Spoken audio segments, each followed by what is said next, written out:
Once upon a time, there was a small town nestled in the mountains.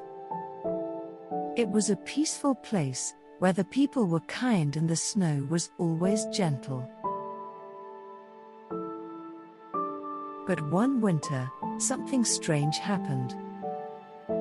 A snowstorm came and it lasted for a whole week.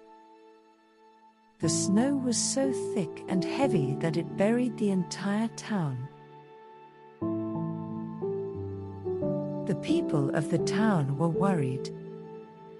They had no way to get food or supplies, and they were running out of firewood to keep warm. But then, something miraculous happened. A group of brave adventurers came to the town and dug them out of the snow.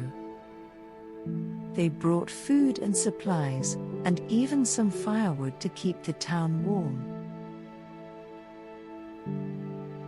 The people of the town were so grateful, and they celebrated with a big feast.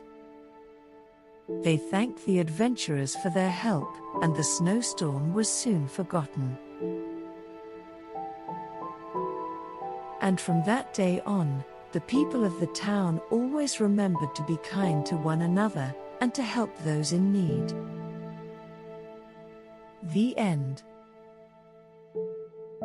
I hope you've enjoyed the story. I definitely enjoyed sharing it with you. Now let's close our eyes and calm our minds and drift off to dreamland. Sweet dreams and good night.